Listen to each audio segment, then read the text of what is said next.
Thank you very much for coming, and am I heard well? Okay, so I'm nervous, and I'll do my best to read slowly and entertainingly, and we'll just see how it goes. I want to thank especially Joan and Howard for spearheading this series. It's been remarkably diverse and interesting, I think. I've really enjoyed the readers that I've heard here, and I thank you all for coming this afternoon. So we're going to take turns, and then at the end, we should have time for some questions and answers or conversation. So it'll be a chance just to talk with one another about what you heard, or about our hopes for the new year, whatever it turns out to be. So let me start at the beginning. How many, or show of hands, anyone here spend any time in Gillum County, Oregon? Gillum County. Mike, we've got, okay, this poem is for you. This poem is for you. What towns are in there? Okay. Where's Gillum? Gillum County. What towns are in there? It is east of the mountains, but south of the Columbia Gorge. So county seat is Condon. Okay. So beautiful, arid country.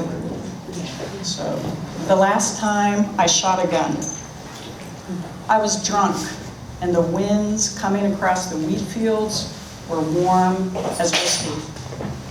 We started the night with bad jokes at the Elks Club, soon wandered by the pastime, found our way to the roundup. His revolver was in the truck. 3 miles out of town, we drove off the highway into a quiet, waiting all day for blasting light. Cradling insistent weight in my hands, I rubbed every smooth millimeter. Fingering each curve and indentation, I squinted into beauty. I raised that piece above the headlights, pulled the trigger, recoiled as if a blinking newborn had looked me in the face for the first time. So I don't make eye contact over there, it's because I'm trying to make mouth contact with this, so my apologies. So as Rilke said, the point is to live everything and live the questions now. This poem is called Extinction. Complaining of leaves, neighbors last week cut down 3 maples, sawed off every limb. Branches fill their yard now, inviting squirrels, going nowhere. Above my house, crows chatter for hours. Have they heard about the Hawaiian cousin, oblivious to possible mates, seamen coaxed by human hand for feathered offspring? When great elephants fall to poachers on the East African savanna, does the earth tremble? Shallow graves scar the ground where gentle tusks lift the dead. Survivors grieve motionless kin. Snowdrop, rosewood, woollemmy pine, disappearing. We are the asteroid this time. A final wave of bright yellow frogs lives in a zoo, cast from Eden, the cloud forest. Our windows fastened against thickening air while machinery purrs through the walls. A man pressing a child to the ground, and I look again. Only lovers in the grass, ensnared. Sticky fruit and heat splay across the afternoon. Even the kitchen floor is a trap.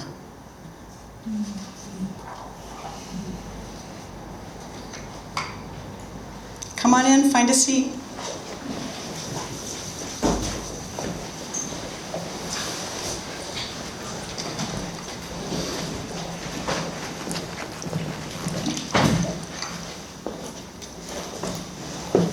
Thanks for joining us. This is my ode to cliches, and I call it grist for the mill. And I imagine I've got a beret, some bongos, and then you've got my poet cliche as well. Grist for the mill. According to Hoyle, some babe in the woods wanted the armchair general but his Achilles heel was acting up. He would have given his right arm for a toss of the hay, put his best foot forward, so to speak. Hence, by the skin of her teeth, she took life in her own hands, sounding a wake-up call like a dagger to his heart. She paddled her own canoe, yes, crossed the Rubicon, searched for the dernier cri something au courant, a pièce de résistance, not to beat a dead horse. Swim or sink, she was all in. She faced her baptism of fire between the devil and the deep blue sea. And when her all was said and done, as a phoenix she rose, cautionary tale writ large, a magnum opus. She had explored every avenue, but still no golden fleece. Caveat emptor means nothing when you've already opened Pandora's box. So for many people in our community, and perhaps for some of you in the room, next Thursday is Rose Bowl Day, but it's also another New Year's Day, right? So that happens to be the title of this poem, Another New Year's Day. She thinks about the oyster gray fog swallowing sunlight, golden orb burrowed deep into a slit in the sky like an irritant. She thinks about ocean time, the sad swarm of sea life drowning in hot brine. She thinks about the man who stumbled from his truck, stabbed by the wrong knife, given to his girlfriend for Christmas. About news of another woman crushed between halves of a bridge, boat passing below. She thinks about the promises of others to dance more, breathe deeply. She thinks about outrage, the case for encrypted data, inflammatory fats. She thinks about a mouse on the back patio, nosing for seed tossed when winter snowfall stranded tiny birds. She thinks about toothpaste on the counter, missing Sunday papers, cold bedroom floor, about the fence sagging toward collapse atop roses or the neighbor's random grandson. She thinks about resolutions, mere letters from revolutions, about the hope and pain propelling pilgrims across waters and borders. She thinks about the push and pull of change, what must be required for transformation. She smiles as she turns over last night's book in her mind, author conceding busy as the new default, everyone essential, rushing and stuffing. How are you? Deserves a different answer. I'm hot. I've got a tune stuck in my head. I want a cup of coffee. She bundles for a walk, ambles by a scarlet dragon defending empty garden beds and nearby withered plants. She watches a young man vacuum his car, whir a winter mosquito piercing the air. She passes a long man with orange hair mussed from last night's revelry. His stovepipe legs wrapped in denim, black suit jacket 3 sizes too tight. She imagines heads rattling inside football helmets when men crash into one another, mulls vitamin E and crossword puzzles as antidote to dementia. She recalls the way her son and teammates embraced, like bear cubs, at wrestling matches. Here's the rhetoric of a new year, fresh beginnings, peace, prosperity. She moves the clean, wet dish rags from washer to dryer and presses the button labeled start.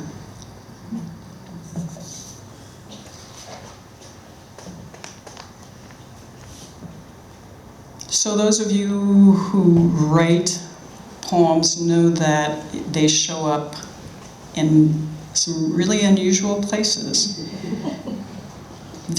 Fission, or rethinking the periodic table. A stripe of blood, thin as a toothpick, stains the outside corner of my tub. I imagine a young man's nicked chin or a glutted mosquito smeared against the damp and empty vessel. In one morbid flash, a tragic arm drapes dull enamel. Such elemental stories dwell mere inches from the razor. The plastic shower curtain holds blocks and squares, twines myth and science, promethium for our Titan descending Mount Olympus, bearing stolen fire. Blue glass of cobalt, ingot discovered by a diver centuries after the ship was lost. Polonium, because Marie Curie never forgot Warsaw. Only the white seam in my skin remembers a late afternoon spill, blueberries and chard, bags and bicycle, all of us scattered to the hot asphalt. When time fractures, indefinable threads disappear into ether beyond medicine and x-rays, titanium promises a lasting bracelet, sealing the past lustrous and strong. The elegant skeleton waits.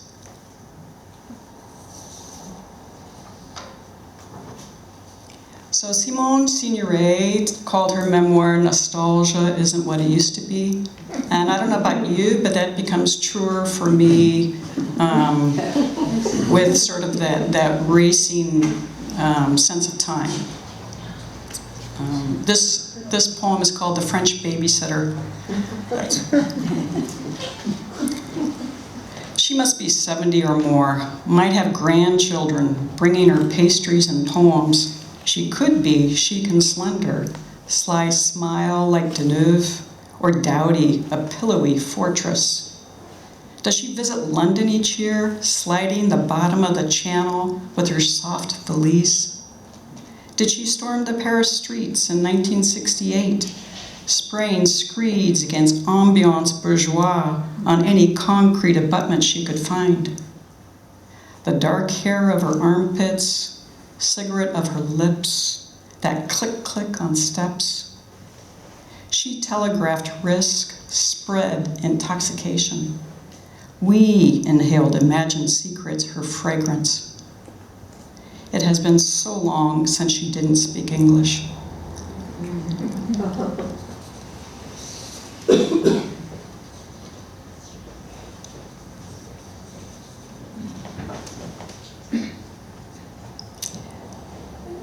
It being the Eugene Springfield community, I suspect some of this will resonate with some of you. And if you've hosted a recent potluck and wondered just who was going to get to eat what, everything from vegan to gluten-free to, well, here you go. Appetite. Until I gave up sharp cheeses and crimson wine from the bottom of a green bottle, I didn't know what I wanted. When the doctor took away biscuits, I freely smeared soft butter on my calloused feet.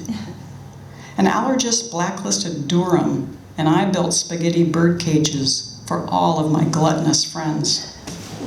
When a healer asked me to bypass almonds and sunflower seeds, I buried granola beneath the roses. How I missed the air of whipped cream, sweet tang and drizzle of balsamic. Packing forbidden scrambled eggs around crystal and silver, I shipped longing and soup spoons to a future in which the costliest shawls remain, those woven from fine beard hairs of the wild ibex. Silence hugging my shoulders is more than absence of sound, cravings other than want. I read somewhere that John Cage muted instruments for a 4-minute piece. Strings and winds, black and white keys, all stilled. I might hear a world in such quiet, might even satisfy hunger, surrender desire to the heartbeat of sated composition.